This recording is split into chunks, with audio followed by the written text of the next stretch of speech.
Bonjour à tous, Aurélien Broussal-Derval. Je suis avec Alex Verret, le training manager de chez Episode, et puis aussi spécialiste mondial TRX. J'aime bien quand tu dis mondial. Ouais, ça fait, je voulais mettre univers au début, et puis tu m'étonnes. je me suis dit que c'était pas raisonnable, mais c'est une vraie pointure. Il est notamment utilisé beaucoup par les Américains, d'ailleurs. Ouais, on va en parler un petit peu dans cet épisode. Aussi très connecté à la performance, puisqu'il est dans la division performance de Under Armour. Depuis 3 ans maintenant. Ouais. 3 années déjà. Ouais, 3 années, ça passe vite. Hein. Mais bon. 3 belles années. Voilà. Écoute, merci d'être là. On va justement parler de ce qui se passe un peu outre-Atlantique, puisque on sait que depuis un petit moment maintenant, c'est quand même les États-Unis qui innovent énormément dans la préparation physique, dans les sciences du sport. Ils innovent, en tout cas, ils aiment bien être un peu en amont des choses, quoi. Voilà.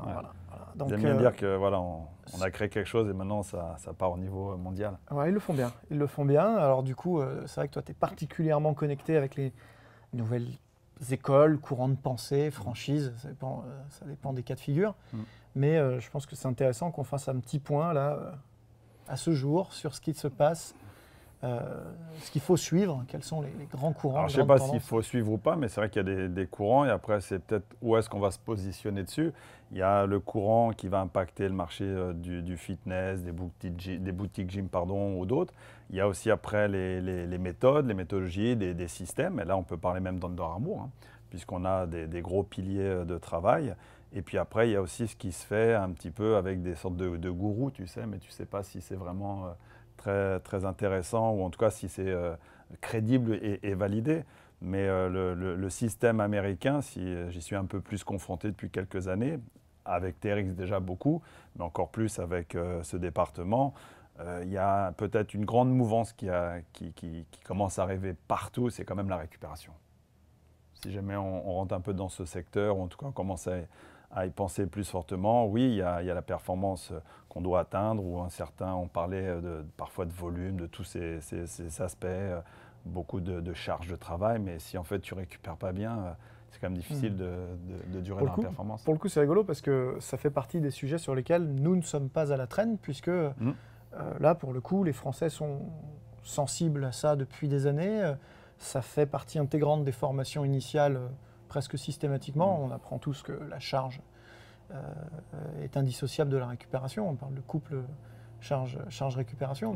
C'est vrai que c'est quelque chose qui est fortement ancré. On est sensible aux différentes techniques et technologies. On publie beaucoup. Il y a beaucoup de nos amis communs, Yann Lemeur, Chris Oswirth par exemple, c'est des François sujets Gueuzen, qui ont énormément travaillé sur qui ne sont pas inconnus pour nous, ça c'est sûr. Sur ces sujets-là, et qui sont des pointures mondiales d'ailleurs.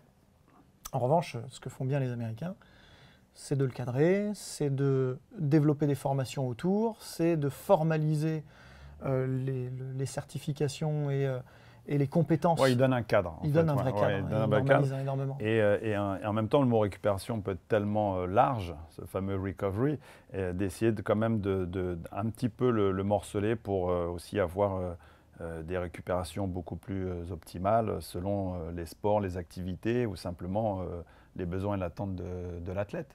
Donc, les Américains ont cette faculté sûrement de bien marketer aussi des choses. Donc, ils arrivent à sublimer un domaine. Mais nous, si je prends un petit peu le cadre, encore une fois de plus, de ce qu'on a fait sur la dernière année avec Under Armour, c'était de s'assurer que l'athlète soit dans un cadre où la récupération, en fait, et la performance aussi, c'est la même chose. C'est-à-dire, si tu n'as pas une récupération performante, en fait, c'est quand même difficile de continuer à demander de plus en plus à son athlète parce que le sport de niveau a tellement atteint des sommets sur certaines disciplines que ça, c'est un facteur énorme. Et pour parler d'un athlète français comme Teddy Riner, quand j'y étais le mois de janvier, il est venu passer une semaine au centre de performance à Portland et il est venu simplement pour voir aussi c'est quoi le département fait de la récupération, c'est quoi le département où on va optimiser ça. Ce n'est pas simplement de prendre du repos en fait, c'est tous les outils et toute cette disponibilité qu'on a maintenant avec aussi des outils de mesure digitale, du scientifique, des encadrements on va dire même visuels, sonores, des espaces dédiés à la récupération.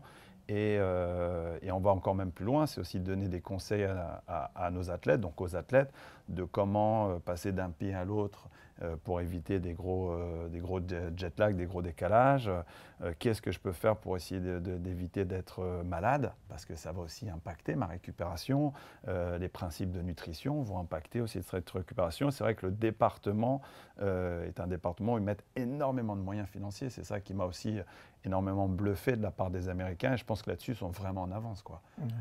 D'ailleurs, il y a quelque chose d'important à préciser aux gens qui nous écoutent, c'est qu'effectivement, cette tendance des marques qui se décalent par rapport à leur cœur de métier en apparence, parce que c'est pour y revenir d'autant plus efficacement, mais à un moment donné, Under Armour ne se positionne plus, et ça fait des années, peut-être même dès le départ, je n'ai pas suivi vraiment la trajectoire, mais j'ai en tête notamment les systèmes de vêtements connectés qu'ils avaient développés chez Tottenham, ou c'était Fulham, Tottenham ? Ouais, Fulham, Tottenham, je me rappelle, je n'étais pas avec eux à l'époque, mais ils ont essayé beaucoup de solutions. Dès le départ, ils ont dit attention, nous, on ne fabrique pas que des fringues et des pompes, on fait aussi de l'expertise, on fait aussi de la formation, on a aussi des valeurs d'entraînement. Tout à fait. On veut rendre l'athlète meilleur. Et pour ça, on le prend dans sa globalité, c'est-à-dire dans son style de vie, parce que tu vois, quand on va dire il faut être dans le noir complet pour bien dormir à une certaine température, on s'est retrouvé avec des athlètes mais de tellement haut niveau, on se disait mais comment il peut dormir dans une chambre avec 24 degrés, parce que lui il aimait être à 24, 25 degrés, et le nombre d'heures nécessaires, et là il y a eu un article il n'y a pas longtemps qui est sorti encore, là, je ne peux plus te dire où, je l'ai vu passer, des athlètes qui dorment moins de, par exemple de 8 heures sont plus sensibles à obtenir des blessures. Donc ça veut dire qu'il faut aussi savoir optimiser tout ça. Et je pense que ça, c'est un des points clés d'Under Armour. Mais bon, on parle là d'Under Armour, mais il y a d'autres marques qui s'y positionnent sûrement de plus en plus. Et ça reste quand même quelque chose de très ancré, où on veut accompagner d'abord l'athlète. Et on vient de sortir même une gamme de vêtements faits avec des scientifiques américains, où ils ont trouvé le moyen de mettre comme des sortes de minéraux dans les fibres, où quand tu vas commencer à transpirer, ça va tout de suite déjà générer une certaine récupération. Donc je ne peux pas aller dans le détail, parce que même moi, tu vois, je ne le connais pas, et je ne suis pas du tout un spécialiste, mais il y a comme ça des philosophies communes, ou des réflexions, ou des pensées, ou des directions qui moi, m'inspirent aussi en tant que coach, parce que c'est mon cœur de métier, quoi. C'est de coacher les gens et les athlètes. Donc Under Armour, il y a des espaces de formation, des fils Instagram, des choses qu'on pourrait recommander aux gens de suivre en particulier pour rester à jour de ce qu'ils produisent, de ce qui... Pour l'instant, je pense que là, ils sont en train de mettre tout en place. Donc, le premier endroit, c'était d'avoir un vrai spot, en fait, où on pouvait réceptionner, voir un vrai lieu. Ça, c'est à Portland. Ils font de la formation là-bas en fait, ils éduquent par la sensibilisation. D'abord, des gens qui sont proches de la marque. Donc, athlètes, bien sûr, sous contrat.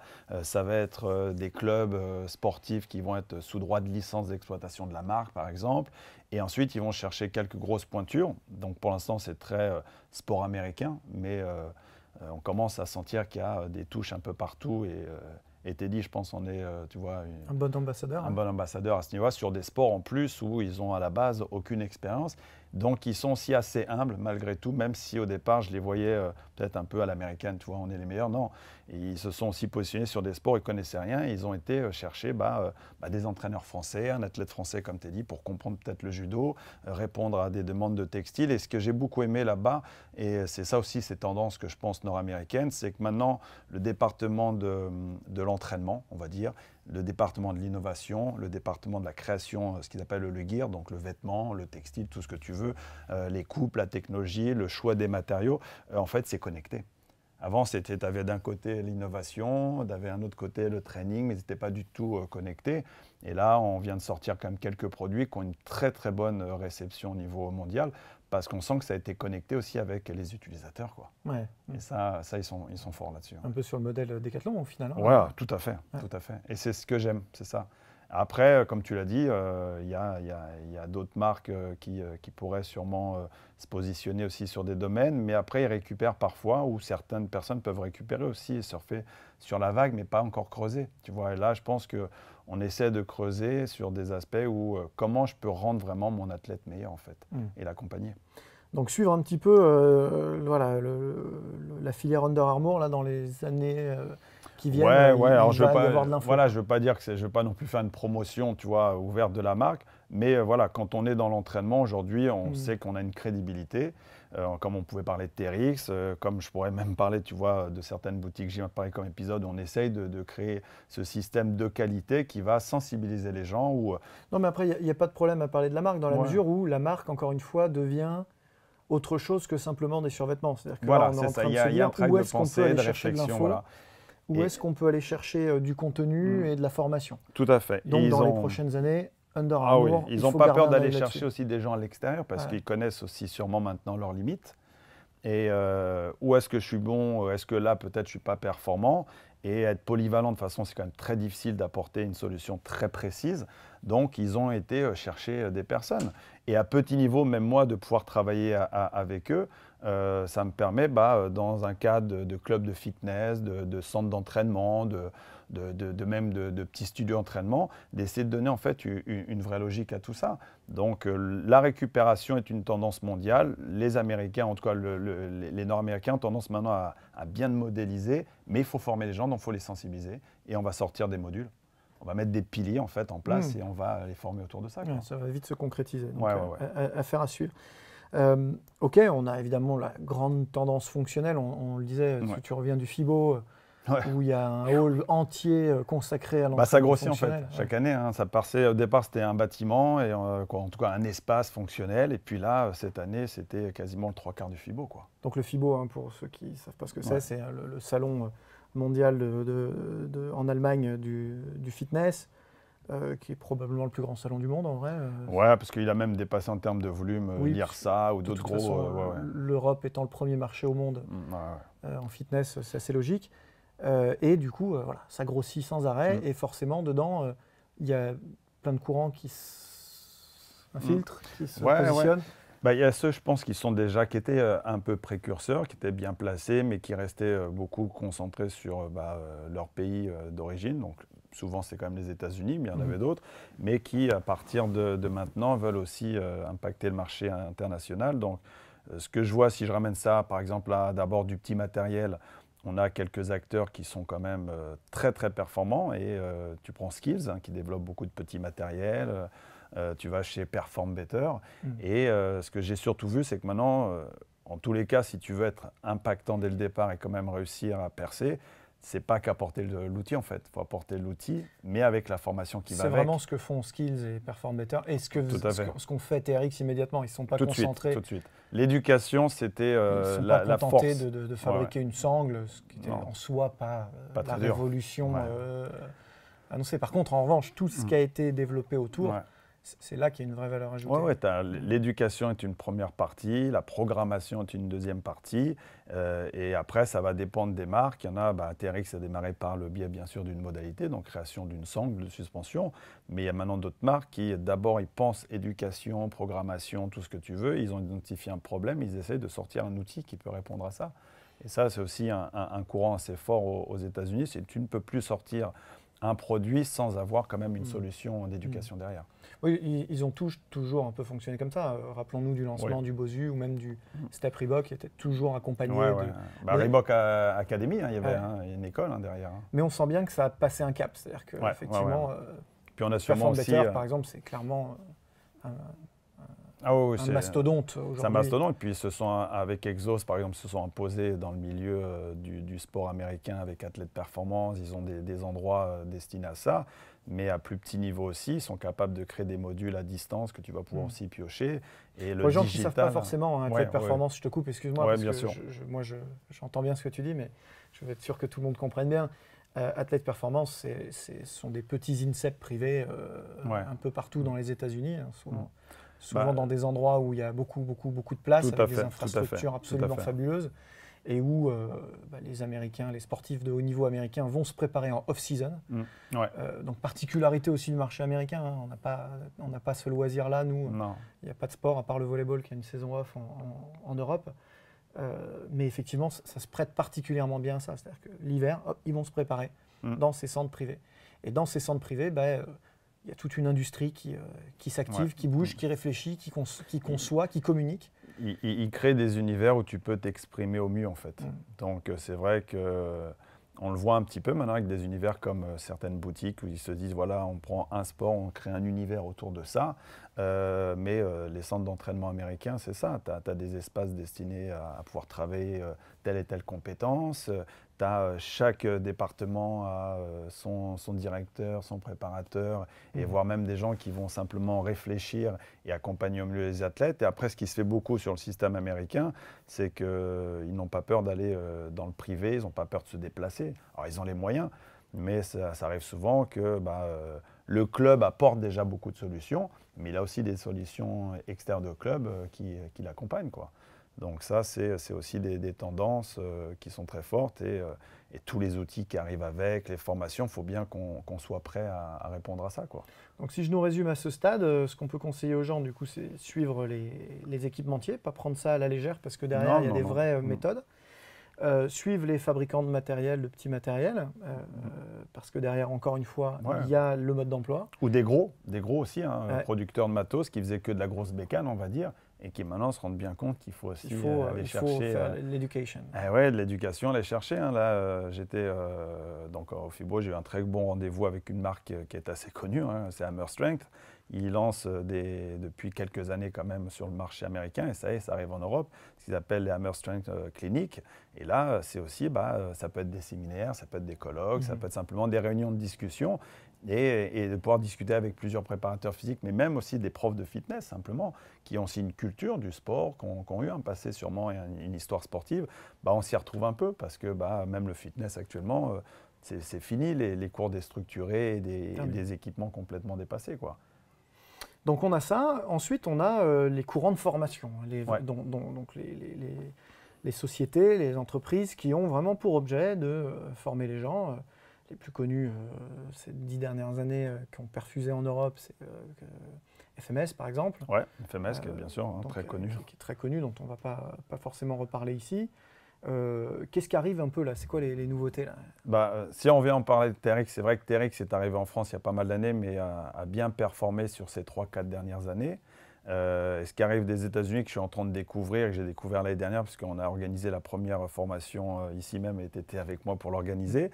Donc le système FRS, Functional Range System, qui cartonne actuellement aux États-Unis, qui est encore très timide en Europe, mais ça vient avec un système de formation autour, justement, quand on revient sur l'histoire du bien bouger, d'être à l'aise avec son corps. Ils appellent ça le CARS, le contrôle, articulation, rotation. Avec dans le travail de mouvement. De mouvement, de mobilité, de prise de conscience et de redonner, on va dire, je dirais, le plein potentiel en fait à ton corps pour s'exprimer. Et une chose que tu disais sur un de tes articles ou podcasts, c'est inconcevable de ne pas pouvoir, ne serait-ce que se mettre accroupi et d'y rester un minimum de temps. Et aujourd'hui, on est confronté tellement à des moments où on est assis, on est constamment confronté à même plus marcher. Après, ça, c'est l'envers de la médaille, sûrement aussi des Américains. Ça m'est déjà arrivé d'arriver dans des clubs énormes aux États-Unis, et parce qu'il est au premier et deuxième étage, en fait, tu prenais l'escalateur, et les gens, ils ne prenaient même pas le temps de marcher les 2 étages, et ils prenaient alors qu'ils partaient faire du sport, tu vois.